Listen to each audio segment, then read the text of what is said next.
All right, significant development overnight, the confirmation of the killing of Yahya Sinwar, the leader of Hamas, first the military leader and then subsequently over the last few months after the killing of Ismail Haniyeh, Yahya Sinwar had become the political leader of Hamas. He has now been confirmed dead in a strike by the Israeli military. It is a huge turning point in this war. What may this mean, this particular moment? And more importantly, could this potentially pave the way for an elusive ceasefire? Let's try and make sense of this by speaking to Mr. Yaakov Amidror. He's the former National Security Advisor to Prime Minister Benjamin Netanyahu between 2011 and 2013, and currently he's with the Jerusalem Institute for Security and Strategy. Thank you very much, Major General Amidror, for speaking with us.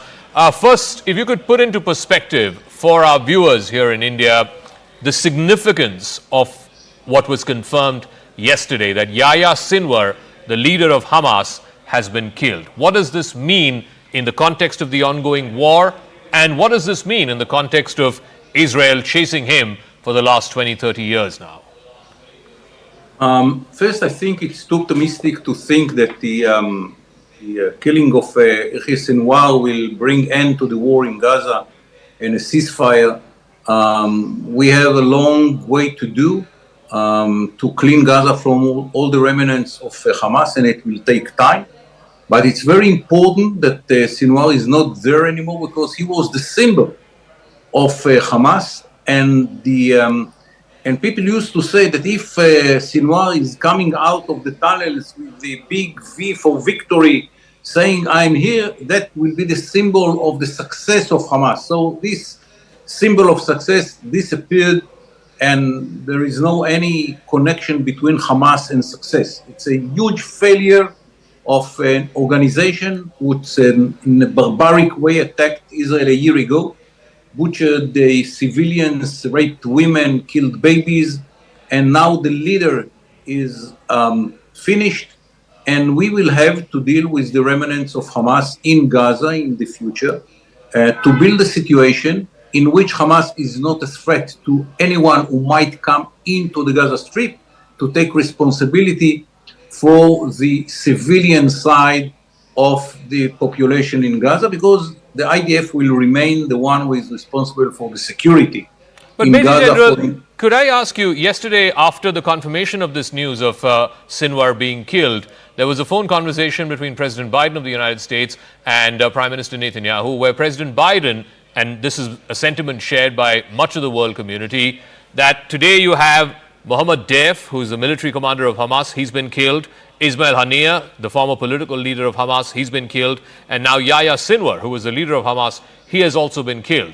So why not use this as a window to finally say, okay, we are stopping the war. Our objective was to kill the Hamas leadership, and we have done so. No, our aim is not just the leadership. It's the terrorists who are part of this organization. If we leave tomorrow Gaza, we will go out of Gaza. It will take the remnants of Hamas to regroup and to reorganize themselves few months, and we will have to face another Hamas number 2 in Gaza. To be sure that Hamas is not regrouping, that Hamas is not building its capabilities, Hamas is not reorganizing itself, that Hamas is not becoming again a terror organization with military capacities, we have to stay there and to clean Gaza from all the remnants of Hamas. If we will go out too early, within year 2, I don't know how long it will take Hamas to rebuild its capabilities, and we will have to face another 7th of October without Sinwar. Other commanders will come in. There are 2 million people in Gaza. They will find someone to lead them. But Major General, how long will this war go on? It can't go on indefinitely. The international community is already putting pressure on the Netanyahu administration. More than 42,000 Gazans have died. Surely at some point there has to be a timeline to end this war. I believe that a year from now, when we will clean Gaza from all the remnants of Hamas, someone else can come in. Either it will be the Palestinian Authority or in Arab states, or combination of Arab states and the Palestinian community. I don't know, it's too early to determine who will come in, but it will take us probably a year to clean Gaza and to make Hamas weak enough that others can come in. If someone is coming today, as you are offering, they will have to fight Hamas. Do you know someone in the world who is ready to fight Hamas inside the Gaza Peninsula, the Gaza Strip? I don't know about someone like that, not the Palestinians, not any Arab state, no any international force, not the United Nations. Someone who is coming today into, if we have a ceasefire and someone will come as a substitute to Hamas, he will have to fight Hamas. But tell me this, Major General. So you are saying you don't see this war ending for another year. So by that time, it would be 2 years since this war began. It would easily be, at least in recent decades, the longest military campaign that Israel has undertaken. And we're not even talking about the new fronts that have been opened with Hezbollah in Lebanon, and possibly, and this is what the world is most worried about, a direct retaliation, a direct confrontation between Iran and Israel. I mean, can the world afford for such a long military campaign, and ultimately for what objective, to what end? I mean, today there are 40,000 people dead after 1 year. In 1 more year, there might be 80,000 people dead. Ultimately, like you said just a moment ago, who is going to replace Hamas in Gaza? Who is going to govern Gaza after this war is over? I don't think anybody quite has an idea. The war was not initiated by Israel, with all due respect. We just reacted to the barbarian attack of Hamas. So if you have a question about that, you have to ask Hamas, not us. We are now fighting to eliminate the ability of Hamas in the future to make a second 7th of October attack on Israel.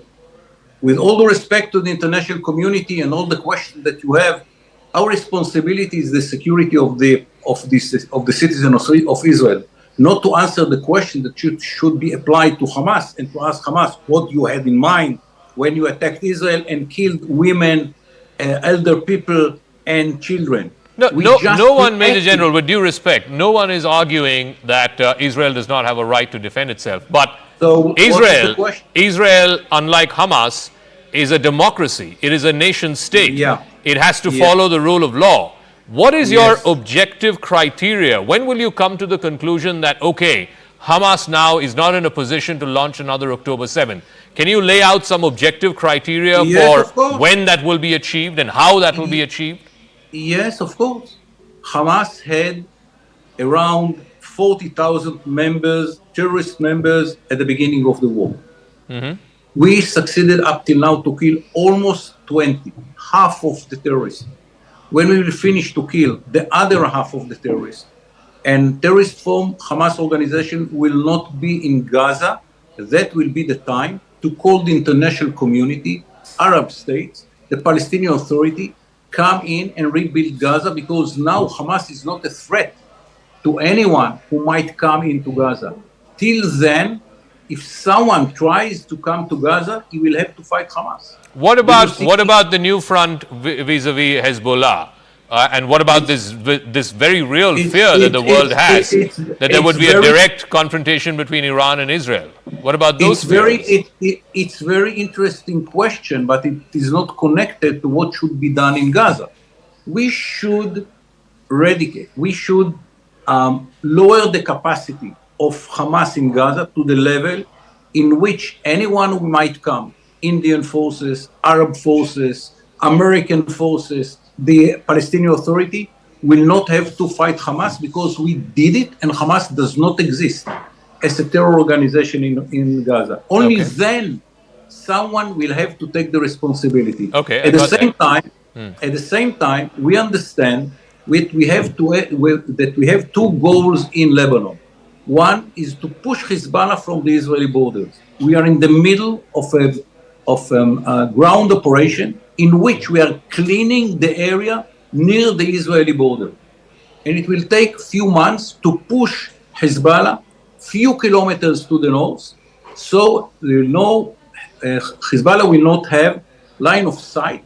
Hezbollah cannot launch anti-tank missiles into buildings inside Israel. But Major General, you know this, Hezbollah can launch attacks on Israel sitting in Beirut.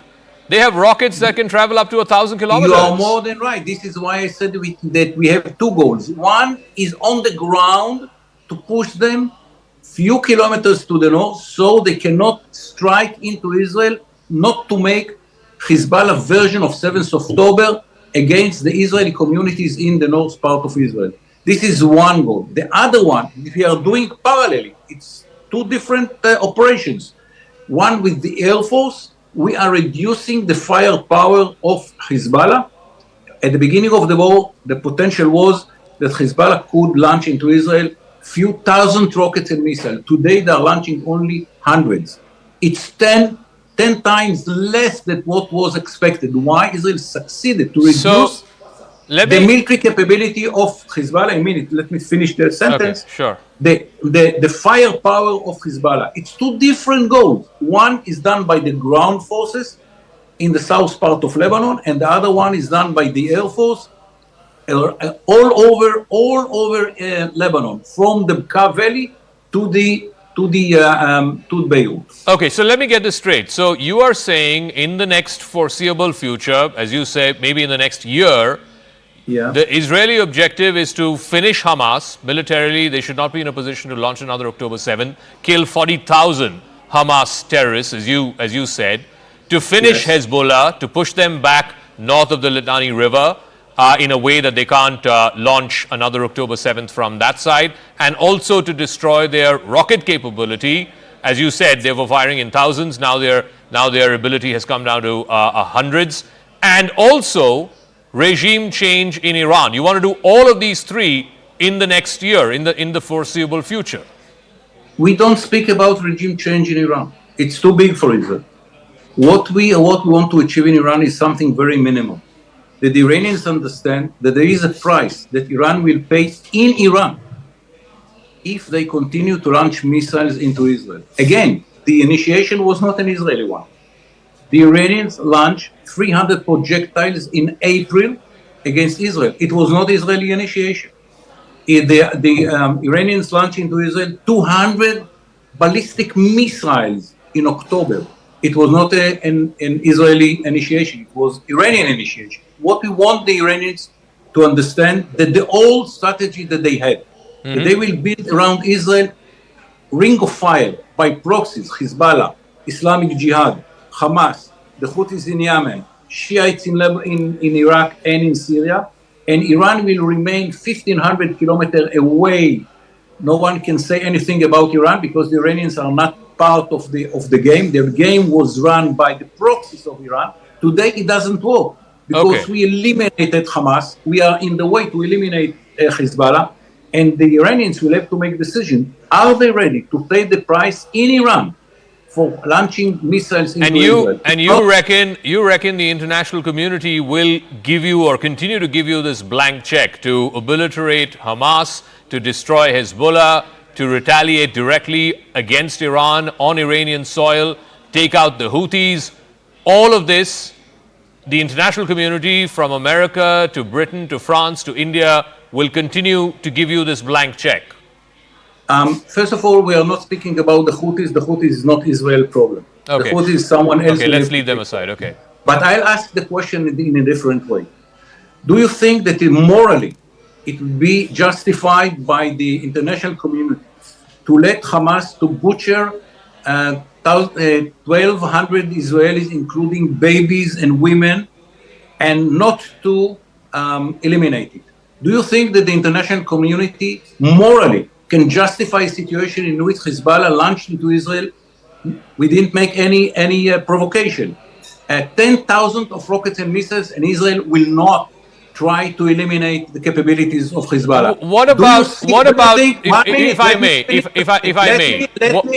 about the 40,000 Gazans who have died? Let me finish the sentence.